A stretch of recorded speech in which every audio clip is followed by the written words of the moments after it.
Bom dia, boa tarde, boa noite. Moi c'est Liliana Kemi et on continue notre série de vidéos Reveria. Aujourd'hui, je suis en Corse pour travailler avec mon trio Mamacitas. Mais on parlera plus de Mamacita dans une autre vidéo avec elle.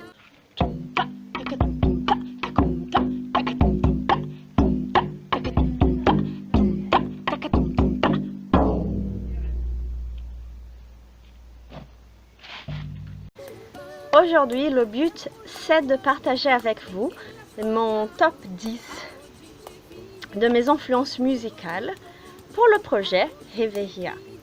Et en fait, c'est très dur de choisir, parfois de répondre quand les gens demandent alors quelles sont vos influences, vous inspirez de qui, c'est de qui tel morceau. Donc pour faciliter cette tâche, j'ai choisi des disques de vinyle que j'ai ici avec moi. Je me dis si je choisis vraiment d'acheter un vinyle, c'est parce que j'aime vraiment ce disque, cet artiste, et donc là j'ai fait mon choix comme ça. Je vais commencer par le rock et finir par le brésilien. Alors on y va.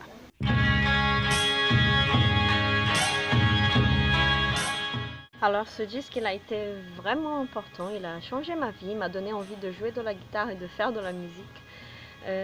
Il m'a surtout impressionné. C'est un disque qui commence tout doux, les premiers morceaux, et après plus on avance dans les titres, plus il devient fou et chaotique, brouillon, presque insupportable. Quand j'ai compris les paroles aussi, je trouvais ça hyper osé, genre une chanson d'amour, des déclarations d'amour à l'héroïne du SM, de façon très décomplexé, tout en gardant une poésie un peu bizarre, un peu justement underground. Je trouve que le nom il est très bien pour le groupe.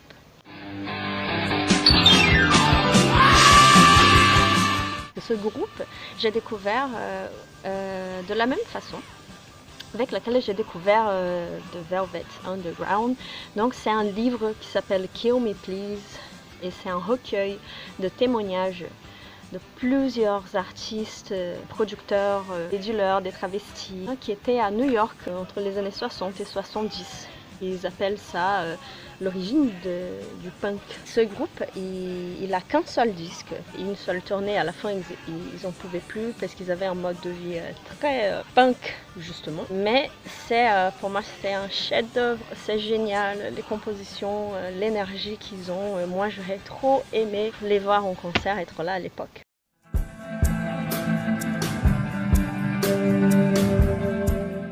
Quand j'ai commencé à jouer de la musique, j'écrivais des toutes petites chansons, des paroles. Bon, et moi, je trouvais important d'avoir des références femmes dans le rock. Et pour moi, si on parle de femmes dans le monde du rock, PJ Harvey. Et PJ Harvey, elle a une compositrice excellente. Ses paroles, genre, et vraiment, il y a un côté femme là que j'ai compris beaucoup plus tard.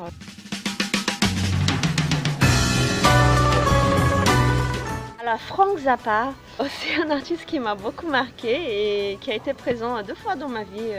Donc la première, c'était avec mon prof de guitare, mon cher prof de guitare qui s'appelle Marcelo de Castro d'ailleurs, qui est un super groupe de métal brésilien qui s'appelle Necromancia. Il m'a fait un CD avec plein de morceaux absolument à connaître et il y avait 2 morceaux de Frank Zappa. Donc un, c'est une ballade magnifique qui s'appelle Uncle Remus et et l'autre deuxième morceau, c'était ce morceau-là qui s'appelle Peaches and Regalia et qui est un cours d'arrangement, un cours de créativité, un cours de composition. Plus récemment, quand j'étais à l'EDIM, je faisais mes études de musique actuelle, on a joué une suite Zappa avec des arrangements d'Eric Fischer et c'était génial, c'était une super expérience, donc vous pouvez voir des extraits là.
Nascimento, c'est juste une des grandes voix du Brésil. Je tiens spécialement à lui, surtout parce que grâce au groupe qu'il a eu dans les années 70, qui s'appelle Clube da Esquina, que j'ai commencé à prendre goût pour la musique et la chanson brésilienne. Et Milton, il vient d'une région du Brésil, d'un état qui s'appelle Minas Gerais. Les gens, quand ils vont au Brésil, ils pensent à Rio de Janeiro, Salvador de Bahia. Et donc sur la côte, la plage, bikini, girl from Ipanema. Et Minas Gerais, c'est le centre du Brésil. C'est un Brésil un peu plus profond, qui a une ambiance différente. Et Milton Nascimento vient de là-bas. Il a mélangé plusieurs styles brésiliens avec le rock aussi, à sa façon. Moi, j'adore vraiment accompagner les artistes brésiliens, les musiciens, les chanteurs, les chanteuses, les compositeurs, compositrices du Brésil d'aujourd'hui aussi. Lívia Nestrovski, c'est une chanteuse d'enfer, c'est une chanteuse magnifique. Et là, j'ai eu son autorisation pour passer un extrait d'une interprétation, justement d'une composition de Milton Nascimento, qui s'appelle Os Povos, les peuples.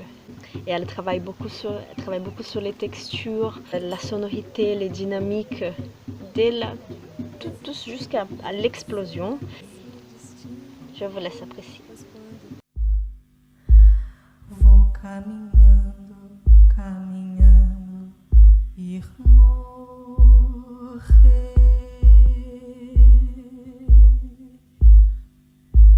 Dentro de seus braços, a gente aprende a morrer.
Donc Lívia Nestrovski, en duo avec Fred Ferreira, un super guitariste. Vu qu'on parle des chanteuses, je vais enchaîner une chanteuse aussi contemporaine du Brésil, de ma génération. Elle, c'est un charme, c'est un groove, c'est une joie, c'est un rayon de soleil dans la chanson brésilienne actuelle. Et là, c'est un travail qu'elle a avec son compagnon, qui s'appelle Fimarostica. C'est un morceau de Gilberto Gil, qui s'appelle Cores Vivas, les couleurs vivantes. Et c'est juste la joie. Sabor do mel, vigor do sal, cores da pena de pavão, cenas de uma vibração total. Cores vivas, eu penso em nós, pobres mortais. Quantos verões verão nossos olhares fãs, fãs desses céus tão azuis.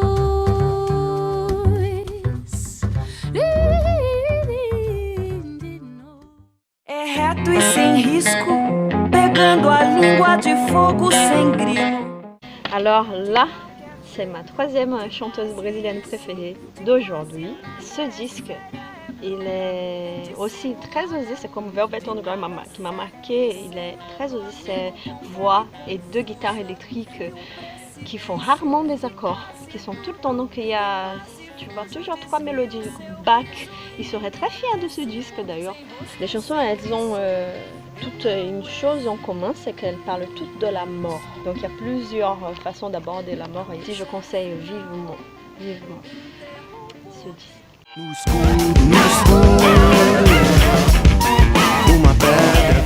Kiki Dinucci, donc un compositeur de São Paulo, plus précisément de Guarulhos, dans le banlieue de São Paulo.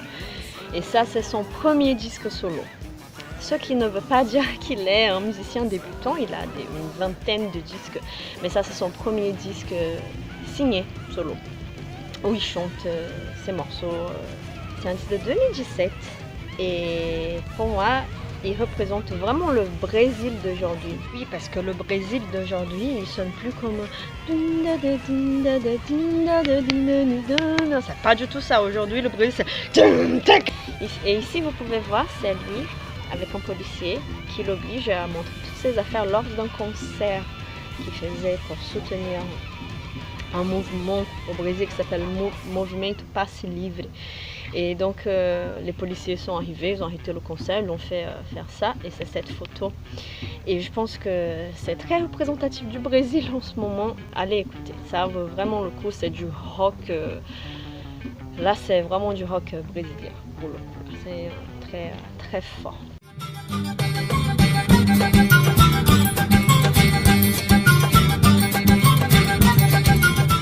Alors, Roman Soares, un guitariste, et Mahesh Vangatharedi, un batteur, c'est les deux personnes avec qui j'ai commencé Réveillon, dont Valentin Bertrand aussi après. Et je vais finir cette vidéo avec un extrait d'un concert qu'on a fait lors de mon passage pour avoir le DEM, et c'est un solo de Romain accompagné par la section rythmique.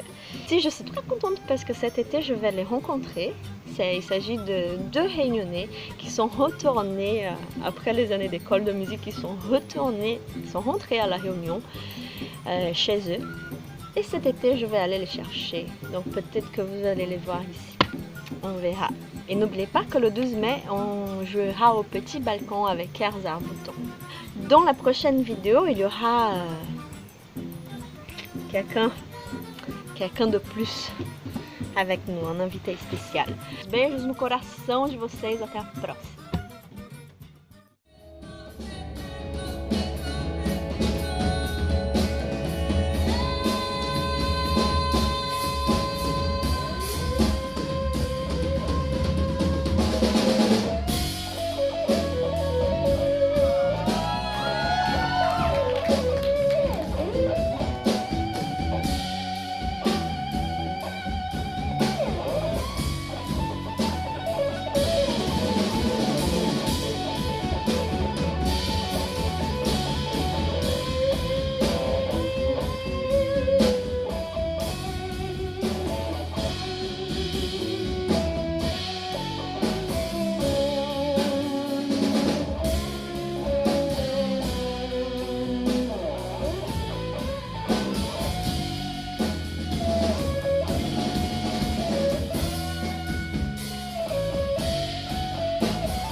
Choo